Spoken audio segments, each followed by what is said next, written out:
Thank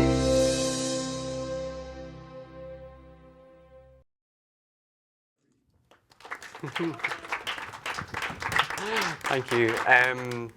Thanks very much for coming, guys. Obviously, I'm here to talk to you about my new book. The full title is Journey to the Last Jedi, Star Wars Kirigami, which I'm still quite excited about. I'm going to take you through quite a short presentation that I would normally do it over the course of an hour, but we haven't got that much time, so excuse me if I don't really stop to breathe or anything for a bit. And if I'm sort of bundling it, just kind of nod and smile and just pretend I'm making sense. So before we get started, obviously with the workshop stuff, I'm just going to take you through what the fundamentals of Kirigami are and also how I got into it. I just actually, this is quite nice actually, I did my first Comic-Con a couple of weeks ago, which was a big deal for me, and I managed to pull a crowd of like 40 people, so I was really chuffed with that. But they'd put me in a room with a capacity of 1,500 people, and when you get 40 people spread out amongst that kind of space, it was kind of a bit disheartening. So it's actually really nice to do something that's a little bit more intimate, so thank you and welcome. So Kirigami, you've probably already done it before. It's basically cutting and folding paper, and I'm sure all of you have made snowflakes at Christmas, so you're already masters at Kirigami. The difference with the stuff that I do is I make Kirigami like architectural replicas. Normally Kirigami is used to make things like the Eiffel Tower or Empire State Building, something like that. But I find my niche in making stuff from movies and more kind of pop culture related stuff. So basically, it's a piece of paper with a horizon, and then you're extruding blocks from it. So these are the score lines. You're not cutting the whole way through these. You're just scoring on this side, you're scoring on the opposite side, and then you fold it up and extrude a shape. And then that's basically it. But what I do is I start to add more detail to it, and you could add things like this, and there you've got a super accurate representation of the Google headquarters. We just had a little door there. But with a little bit of time and patience and starting to build upon those blocks, you can start to create models that are a little bit more detailed. Two questions I'm asked quite often is how you got started in this, and also do you make mistakes? And the answer is yes, I always make mistakes, and I should pretend that I'm like quite Jedi about it when it happens, but I actually have massive tantrums and clear my desk, so you are forgiven if you do that today. I completely understand.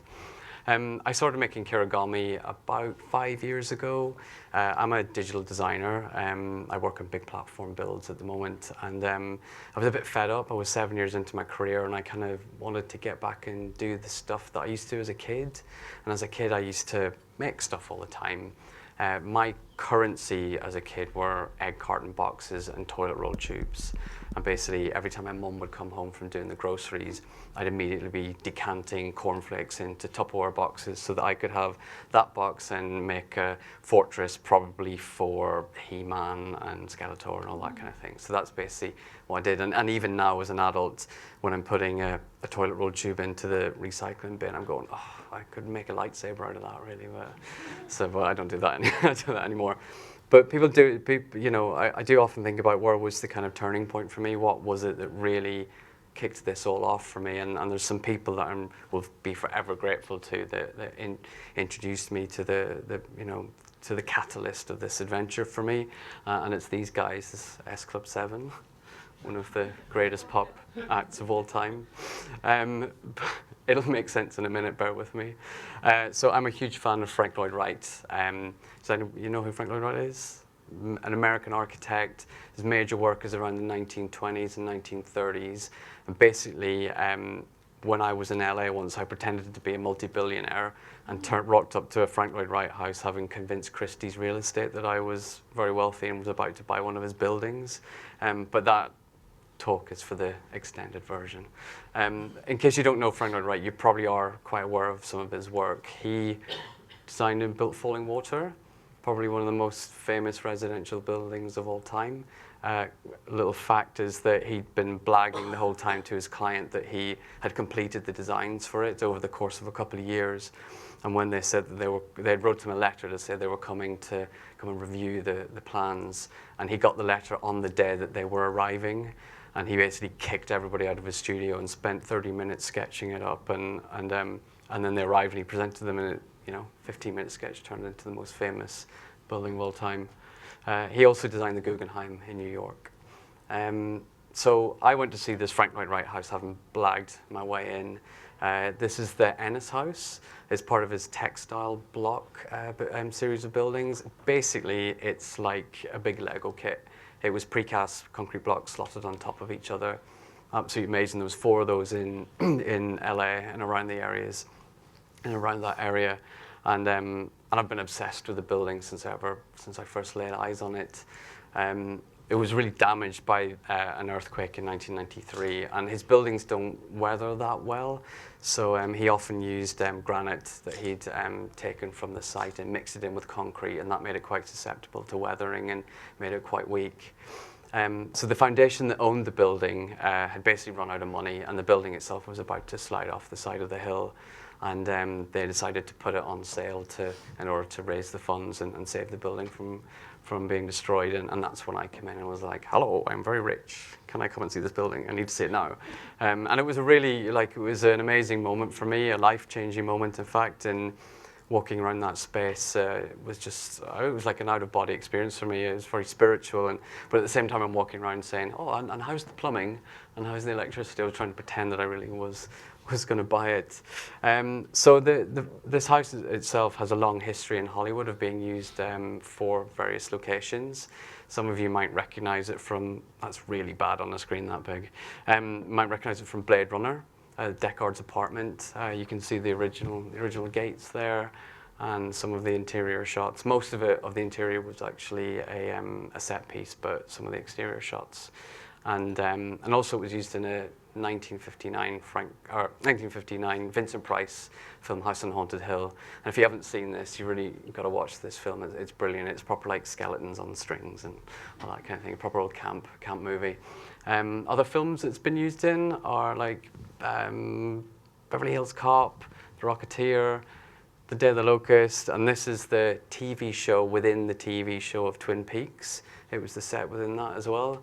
And its influence is still seen today with film sets and TV sets. You can still see how it's been influential of the sets of Game of Thrones.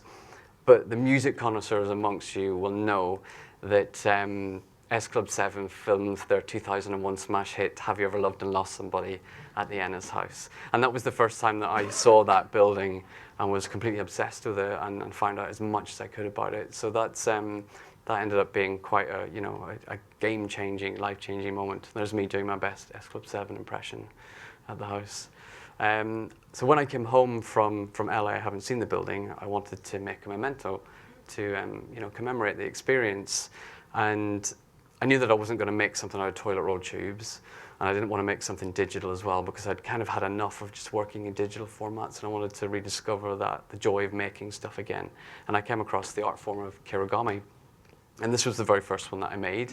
And I thought, well, I know, I'm going to make some more buildings that I love. And oh, by the way, I do have a Frank Lloyd Wright book that's out at the moment if you want to make a great Christmas present. So I started making some other Kirigami models. This is the Addams Family mansion from the Addams Family movie. This is the house from the Amityville. I mean, these are all big things, big movies from my childhood, all the normal films that 12-year-olds are into, like the Amityville and The Exorcist and so on. So once I'd started making these bunch of buildings, I realized I had a theme, and I called that Horrorigami, and that's Ghostbusters as well. And that turned into my first exhibition. I got a deal with a gallery to do an exhibition, and that also led to a book, which is a really good Christmas present as well if you want to buy, subliminal Jedi mind stuff going on here.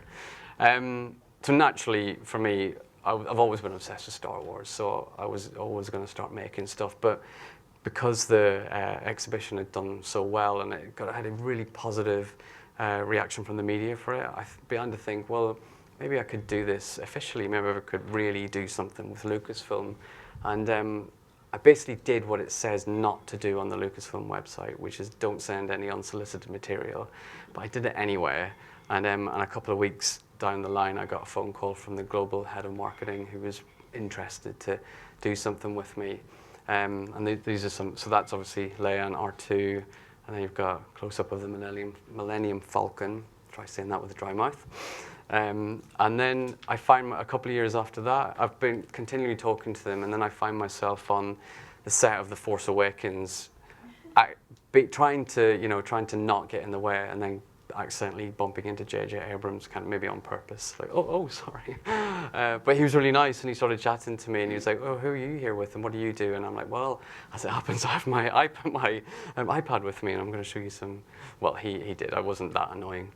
But and then he says, oh, I'm a massive paper art fan. And I'm like, oh, really?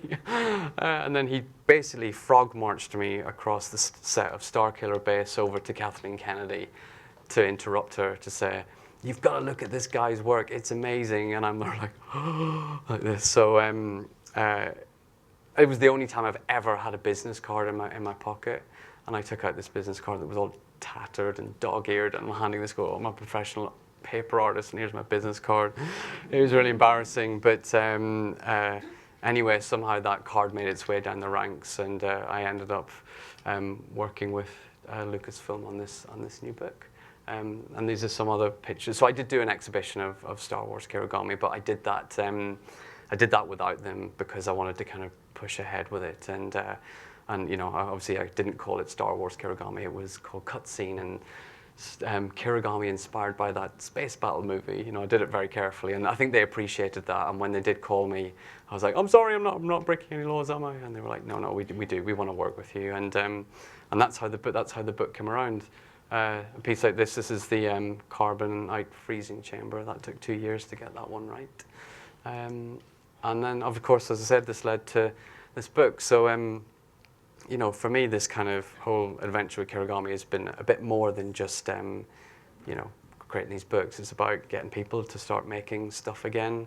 I know mindfulness is a really it's a word you hear an awful lot, and it's a bit icky now, but actually I really do believe that spending some time to just make stuff is a really nice feeling. Switch off your phone and turn off your TV and enjoy that process. So I'm really glad that you're here and I'm able to share that with you now. So I'll shut up now. We can do the Star Destroyer Kirigami. Thank you.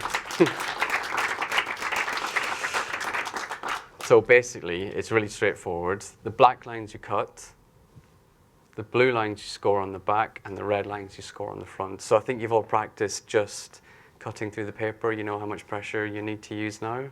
Yeah? No? Can I hear you?